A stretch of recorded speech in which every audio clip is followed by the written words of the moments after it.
Sometimes there are guitarists who simply embody the spirit of this series, Forgotten Fretmasters. Our subject today is certainly every bit the Fretmaster, and every bit is underappreciated and unsung. This is a man who has wowed the greats, people like Jeff Beck, Moore and Joe Bonamassa. This is a man who turned down a gig in the Rolling Stones, angering Keith Richards, at least according to him. The stories of his life, like those of Paul Bunyan, Johnny Appleseed, or John Henry, are steeped in American tall tales and folklore and seem too good to be true, and some may very well be. But like so many other masters that we've covered, he battled addiction and controversy, and it led to another shocking and untimely rock and roll death. Today, we'll try to separate fact from fiction as we finally cover one of our most requested subjects, Roy Buchanan, next on Forgotten Fretmasters.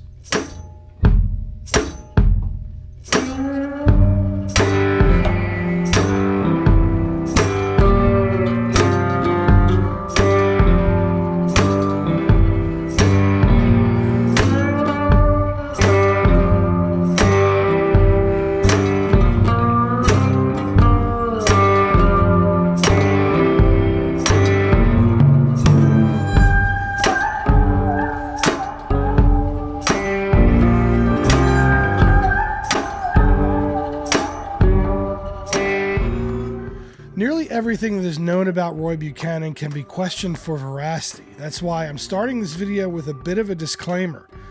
Much of the information in this video comes from things that Roy himself has said. However, we know that Buchanan liked to spin yarns, and so we cannot be sure that it is all accurate. For instance, at one point, Roy told an interviewer that he was, quote, half wolf, and he was dead serious. Part of this comes from Roy's deep integration into the fabric of American blues, which saw many of the old bluesmen doing much of the same thing. Stories of deals with the devil and other spooky yarns that would ignite listeners' imaginations and bring more gravitas and panache to the same old blues standards. What we do know is that Leroy Buchanan was born in Ozark, Arkansas on September 23, 1939. His father was a sharecropper and farm laborer, and the family would relocate to Pixley, California around 1942. Pixley is a tiny farming town in the San Joaquin Valley, some miles north of Bakersfield. Roy told interviewers later that his father, Bill, was a Pentecostal preacher, although this was disputed by Roy's older brother. He said that he attended gospel revivals with his mother, Minnie, and that was his first introduction to African American music. He would also listen to late-night R&B radio shows that ignited his passion for music. Most of Roy's early guitars are unknown, but it is reported that he learned some guitar around the age of 5, before his father would pick up a red Rickenbacker lap steel guitar. Roy showed an instant talent for the instrument, and he would play in an outfit called the Joaquin Valley Boys by the time he was 12. Later in his teen years, he formed a band called the Dusty Valley Boys and began to play regularly at area honky-tonks. All the while, Roy was playing standard guitar. Again, little is known about his early guitars, but there is some evidence he ended up with a Gibson L5 jazz guitar. He would end up playing professionally in Johnny Otis's R&B Review, which would become a seminal influence on many of the early rockers from the mid to late 1950s. Eventually, Roy would travel to Los Angeles to find his fortunes as a full-time musician. There he met a talent scout and agent named Bill Orwig, who drafted Roy into a band called the Heartbeats. This band would make an appearance in a Universal teen film from 1956 called Rock Pretty Baby. But the band would be short-lived after Orwig left them stranded in Oklahoma City.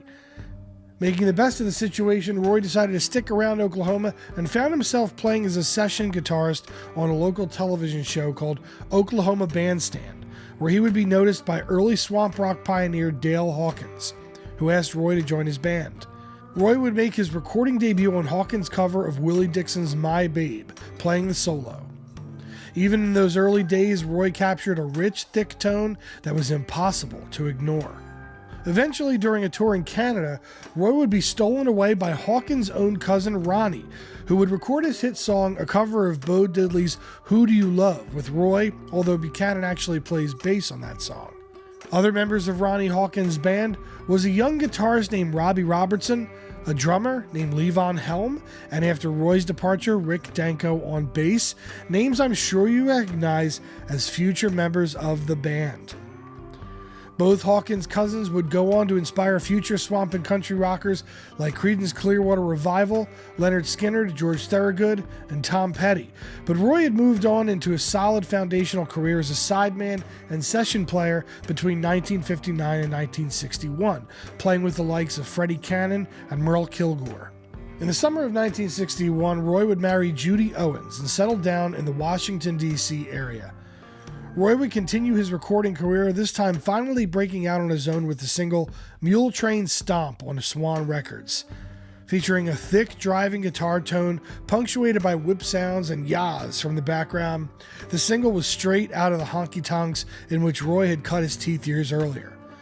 The B-side, Pretty Please, featured twangy tone with the unmistakable sound of the spring reverb tank. Roy found himself introducing his signature pinch harmonic on recordings with drummer Bobby Gregg, and he formed a group in the 60s called the Snake Stretchers, performing as a backing band on a number of recordings.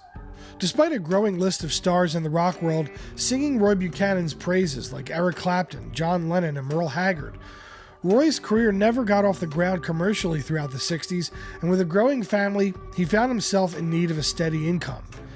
He decided to take up a trade, bizarrely as a hairdresser, in the late 1960s, and although this endeavor was short-lived, Roy supposedly found the true love of his life as she walked past his window one day as he was cutting someone's hair. Roy tells the story, quote, "I knew that guitar was mine, you know. I walked out right in the middle of the haircut, and I said, 'Where'd you get that guitar?' I just told him, 'I want it.' I said, 'I'll get you the most beautiful guitar you've ever seen, and I'll trade you straight across.'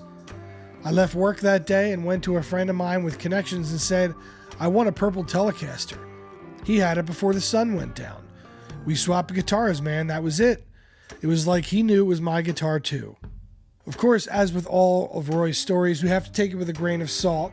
Others close to Roy at the time said that his main axe at the time was an unknown Gibson Les Paul that he traded for the axe, a stock 1953 Fender Telecaster that he would nickname Nancy. For the larger bulk of his career through the 70s, Buchanan would use Nancy straight into a silver-faced Fender Vibrolux reverb amp, the volume and tone turned all the way up.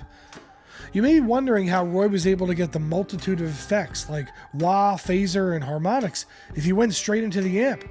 The harsh truth to all us peon guitarists is that he did it all with his hands. He would rock the volume knob for swells and the tone control for the wah effect. There really isn't anything more to it than that.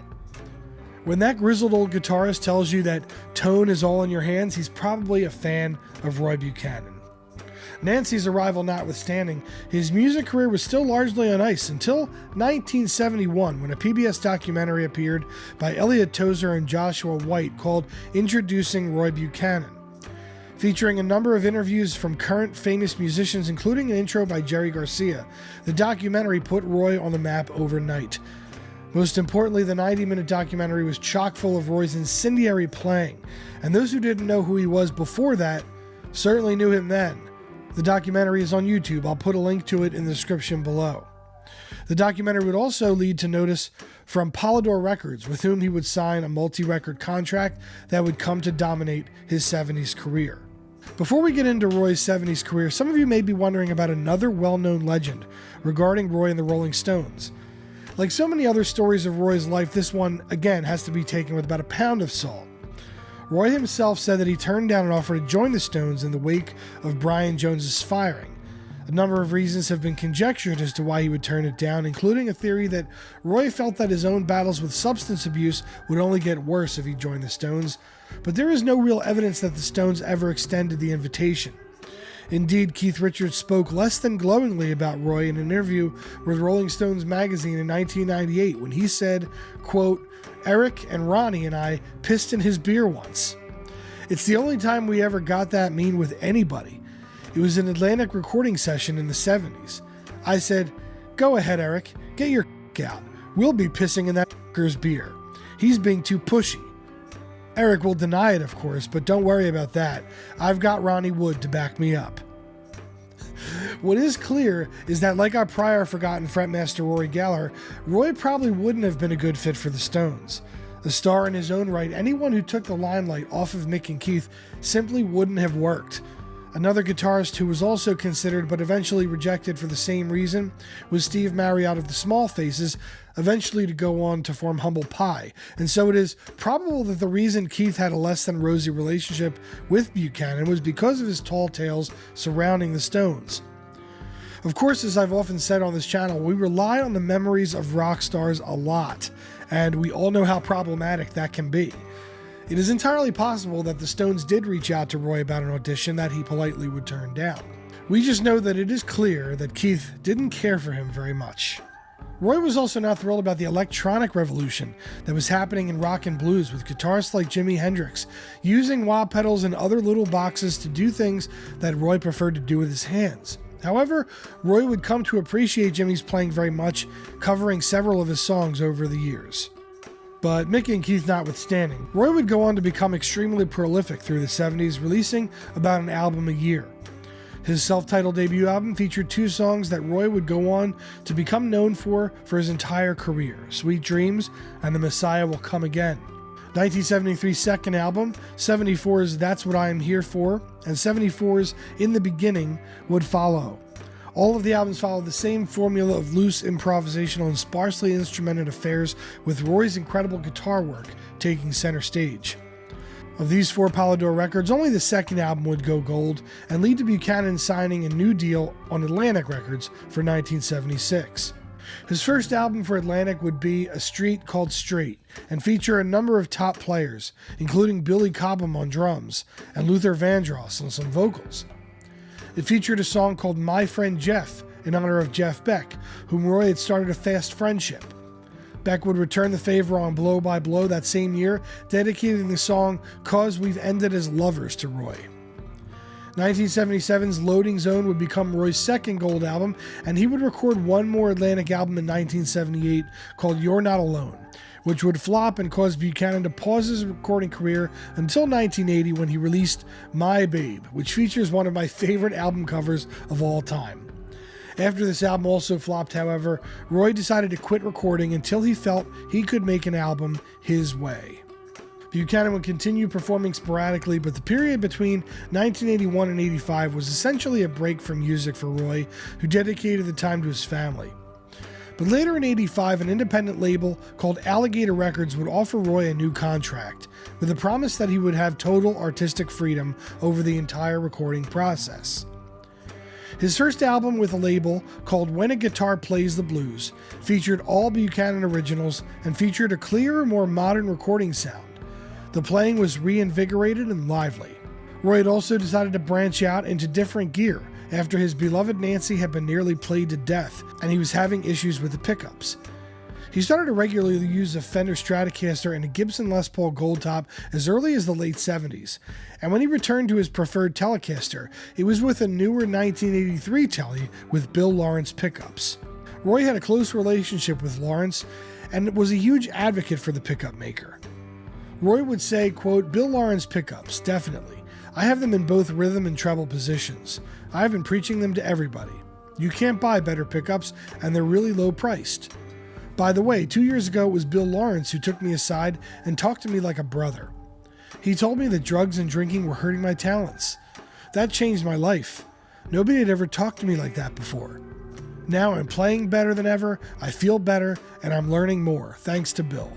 He also used a variety of amps by Peavey, Mesa Boogie, and Marshall before finding a Roland Jazz Chorus 120, which he would use until the end of his career. He was even coaxed into using a very minimal amount of pedals, adding an Echoplex and a Boss DD2 delay pedal for a slapback effect.